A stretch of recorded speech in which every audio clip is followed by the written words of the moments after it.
The very first thing you need to avoid doing is using willpower to not drink. Why do I say this? Because you might be sat here thinking, but Leon, I just need more willpower. I need to fight the urge. And that's the thing, it's just not that simple. See, when I drank for the best part of 10 years, every time I tried to stop, I'd always use willpower. And what I mean by this is something bad would happen in my life, right? I might get into a fight, I might fall out with a family member, maybe I'd break up with a girlfriend, maybe I'd run out of money, maybe I'd have a health problem. Alcohol would cause some amount of pain in my life. And then what I'd do is I'd just say, right, that's it, I'm done. I'm not going to drink again. Do you know how many times I've told myself this? I'm not going to drink again. And then over the next few days, weeks, sometimes even months ahead, anytime I thought about alcohol, I just resist it, right? I'm a strong man, right? I'm just not going to drink. And whilst I just wish it was that simple and that straightforward, with alcohol, it just doesn't really work like that. See, there is a better way for you to do things, and I'll tell you that in a second. But if you are new here, good to meet you. My name is Leon Sylvester. I've not drank myself now for almost 7 years after a 10-year battle with alcohol. I tried everything, AA meetings, all of this stuff that I'm going to unpack in this video today. But I just wanted to let you know that I've been in your shoes. But let me give you a quick reframe right now. Now, let's say you loved fruit, right? Let's say you loved all different types of fruit. You love bananas, you love mango, you love kiwi, you love dragon fruit, you love pomegranate, and these are just things that you enjoy in your life. If I was to tell you right now that, all right, Dave, John, whoever you are, you're no longer allowed to eat pomegranate, how much willpower would it take you to not eat pomegranate? Do you think that if you went into a pomegranate juice store, you'd go in there and you'd just have to be like, what am I going to do? I need to get out the store or else I think I'm going to order a pomegranate juice. You wouldn't do that, would you? You'd just feel totally okay with the fact that you can't have pomegranate and you'd just go and have an alternative. You'd just have a banana. And this is why I say willpower and stopping drinking are unrelated. See, the problem with using willpower to not drink is drinking alcohol is not a drink like water or a food like a pomegranate. And this is the problem. It goes so much deeper. See, the reason why willpower and stopping drinking are unrelated is because alcohol is a drug. And I know there's a lot of people that are out there that say, I've never touched a drug in my life. I just have a problem with drinking.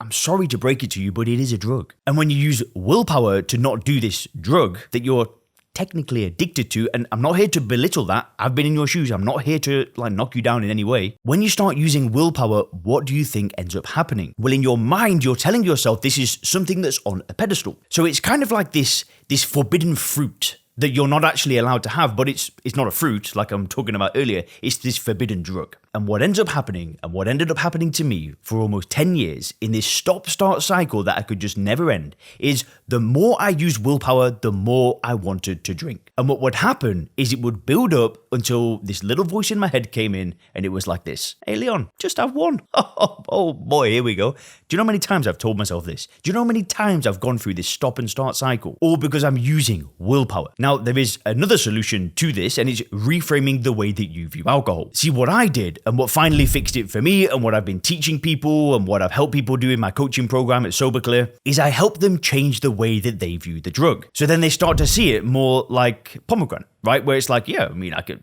have a bit of pomegranate if I want, but I told myself I'm not going to do it, so I'm just not going to do it. See, the solution is not to use willpower, it's to start to see alcohol for what it truly is. It's to see it as a poison, right? It's to see it as ethanol. It's to start seeing it as something that does absolutely nothing for you. And there are different ways that you can get into this state of mind. You can study, you can do what I did, where I just consumed every piece of information I could find about this stuff, and it was like a light bulb switch, and I didn't need willpower anymore because it was pure logic at this point. There was no emotional charge behind my addiction to this drug. It was just like, I see it for what it is now. Now, this is exactly what my coaching company helps people do. And we've actually recently had this validated in a scientific report that was written by an academic psychologist that has peer-reviewed published addiction research, and he was formerly affiliated with the University of Oxford. I got the report printed out because I wanted to show you guys it is awesome, but he really goes into the science behind this reframing technique that we've been doing. Now, if you want to understand a little bit more about this and you want to actually get into the nitty-gritty of how we do this and how we can help you do it, then just go ahead and click the link down below, put your name and email address in, a new video training will start playing, and that will really break down the findings of this report, how this reframing process works. But the trick is you need to stop using willpower. Now, I have told you how to do it yourself, right? You can study, you can get into that state of mind. I mean, there's thousands of people who do this, but if you want to just learn about my process, then just go ahead and click the link down below.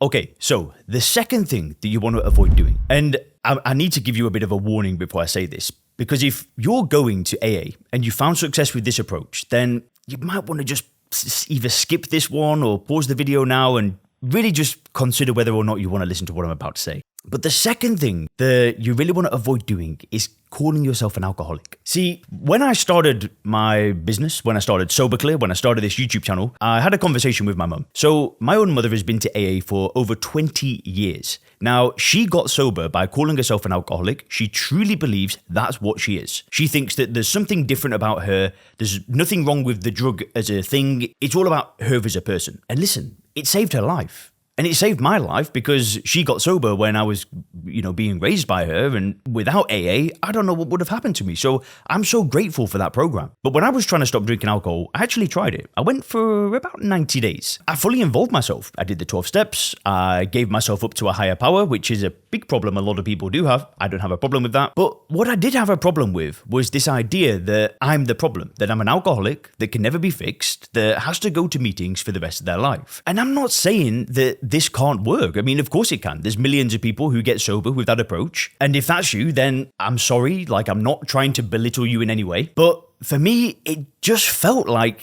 I was almost carrying this self-defeating label. They say that I had to keep it for the rest of my life because there's no known cure for this disease. But things are starting to shift. See, doctors will no longer call you an alcoholic because it's technically a made-up self-help term. The only people that call themselves alcoholics are people who go to Alcoholics Anonymous, right? It's all a made-up term. But I didn't want to have to go to these meetings for the rest of my life. What I wanted to do was fix my problem once and for all and move on. I didn't want to label myself. I didn't want to have to just, beg God every time I got a craving. I didn't want to have to go and call my sponsor. I didn't want to do any of that stuff. I wanted to fix the problem and move on with my life. And again, that's why I always talk on this channel, why I always tell people the solution is reframing how you view the drug, not yourself. Because you might never have heard this before, but if you're drinking too much, you've got nothing wrong with you as a person. It's the nature of the drug. The nature of alcohol is to be addictive, it's to dehydrate you, and it's to lower your inhibitions. It's this deadly combination. It's got nothing to do with you as a person. But anyway, let's get into number 3.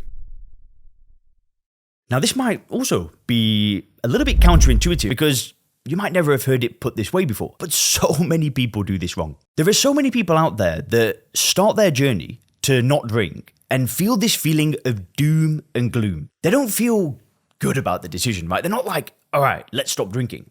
No, they approach it with this feeling of pessimism. And I say this to people who I work with. I say, right, if we're going to start working together, listen, those negative thoughts, that negative self-talk is gotta go. Otherwise, none of our stuff is going to matter. I say it to people I work with, and I'm going to encourage you to do the same as well. If you check yourself into a rehab, right, or if you go and sit with a therapist, right, or if you go to an AA meeting, a lot of the times you're starting with kind of like your head down. You're like, do I really need to do this? And when I start working with people, I say, dude, don't do that. Whatever you do, don't do that. Start this with your head held high. See, the best way to stop drinking alcohol is to start it with a feeling of optimism. Because you don't want to be, 3 months sober, 6 months sober. You don't want to have to walk into a bar and then be like, do I really need to not drink? No. You want to feel great about your decision. Now, there are ways that you can reinforce this, right? You can start journaling. It's actually something that I did. And it wasn't really related to not drinking, but when I was in my first year of sobriety, is I did spend a lot of time journaling and reflecting. I'd start looking at the wins I had that day, right? I'd start writing things that I was grateful for. So I'd recommend doing the same. Maybe you get a week sober and then you start writing, oh, wow, okay, so my kids wanted to spend a bit more time with me. I can feel like the bloating is just starting to reduce, and start writing down these wins. And what you want to do is you want to create this positive feedback cycle rather than this negative feedback cycle. But whatever you do, just try your best not to get into those negative thought patterns of, am I really doing this? Am I really listening to this guy on the internet talking about not drinking? Do I really? Listen, only good things happen when you stop drinking. I promise you. Now, the fourth one is extremely important if you have relationships with people, which is everybody, right? So it's going to sound weird again, but when I first stopped drinking alcohol, I remember having this conversation with somebody. So because I've stopped and started so many times in the past, if I go and tell somebody I'm not going to drink again, that's seen me fail 100 times already, what do you think they're going to think? Oh yeah, right. And I made that mistake. So when I stopped drinking just under 7 years ago now, I had done what I help people do. I had literally done this. Again, if you want to go and see how I did it, the report, all that stuff, just go and click the link in the description. But I got into this state of mind where it was like this flick of a switch. And I knew with absolute certainty that I wasn't going to drink again. It felt completely different to every single time. And like I destroyed my life. I went to, I was working in a restaurant. I had no money. Listen, I actually hit like rock bottom. You don't need to get there, but I had hit that place. And I remember I told somebody that worked in the restaurant, I said, I won't say his name, but hey dude, listen, I'm not coming out tonight. I've stopped drinking. And he laughed me in the face. He's like, yeah, all right, here we go again. And I did something that I think was actually very wise. I want to give myself a bit of credit. I'm not trying to sound cocky, but I want to kind of teach you what I did that served me so well. So after I heard that, I thought, okay, let's just take a step back. Do I need to tell anybody about this? Well, no, not really. Do I need to go and broadcast to the world that I'm not drinking? No, I don't. And then I really thought to myself, do I owe anybody an explanation to why I'm doing this at all? And again, the answer was no. So I just kept my mouth shut.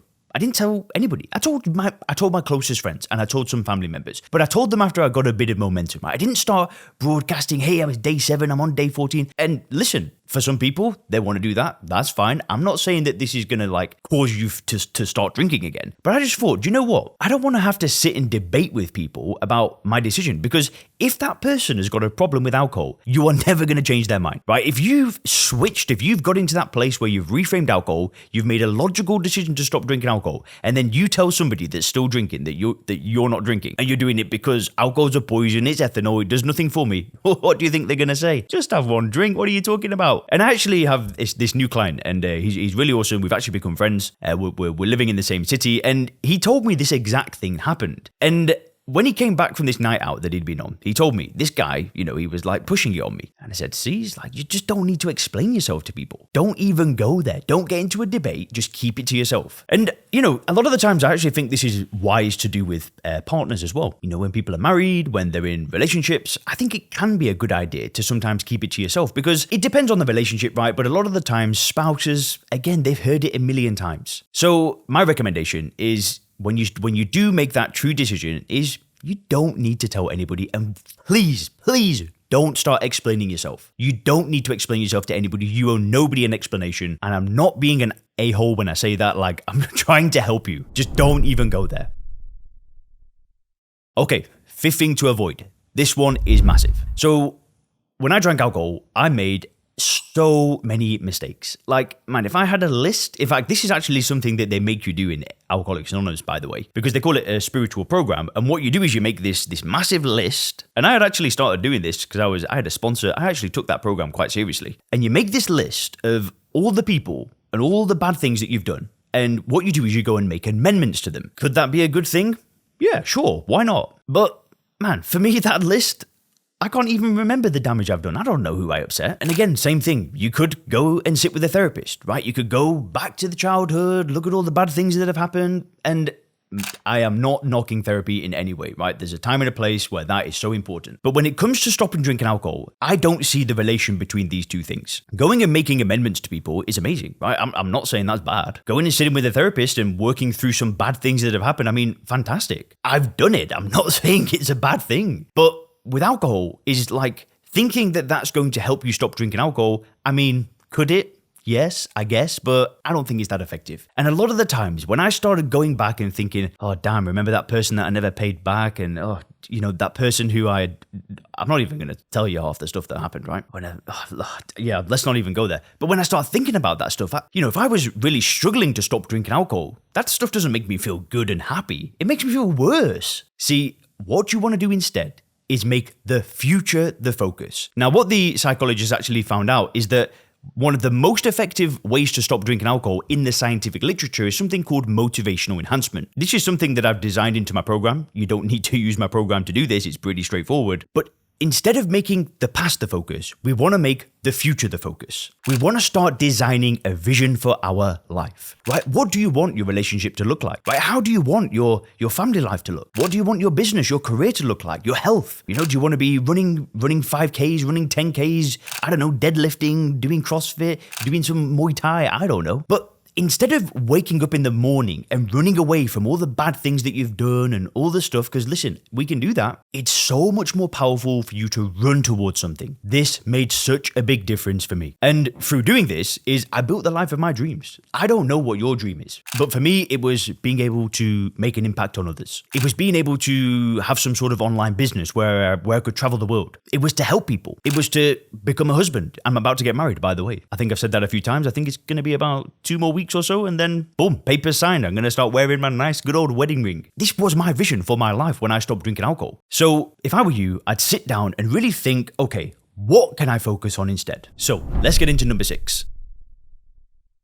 Now, the 6th one may be hard for you depending on where you live and whatever you're in, but I would really recommend not doing this totally alone. I was very lucky when I stopped drinking alcohol that my best friend also didn't drink, and we actually lived in the same apartment. So when I just stopped drinking alcohol, right, I was maybe 4 months sober. So what happened is I stopped drinking alcohol and boom, the switch went off and I just felt like the old me came back out, right? I felt confident, I felt happy, I felt motivated, I felt like I could do anything. I just felt on top of the world. So I immediately started a personal training business and lo and behold, because I wasn't drinking alcohol, it immediately went well. I can't even remember how much I was in debt, like maybe a couple of grand.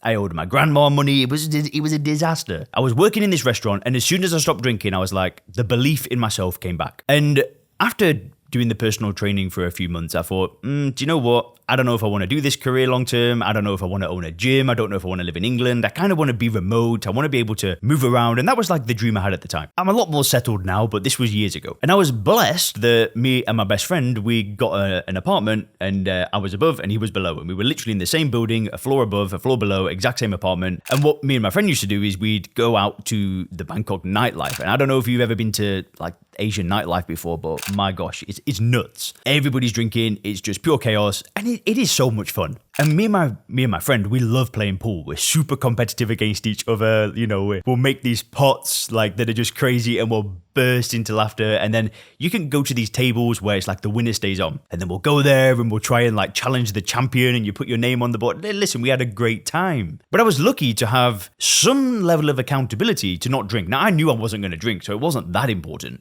But it was helpful to have some element of community. Now, as my journey progressed, my pretty much entire social circle now, just nobody really drinks. Some people do, but most of my friends, we've built relationships around things that don't revolve around drinking. Maybe it's, powerlifting. Maybe it's CrossFit. Maybe it's business. Maybe it's, content creation. It could be something totally different. But the point of this is I'm trying to say is just don't do this alone. Find a community. For some people, it is AA.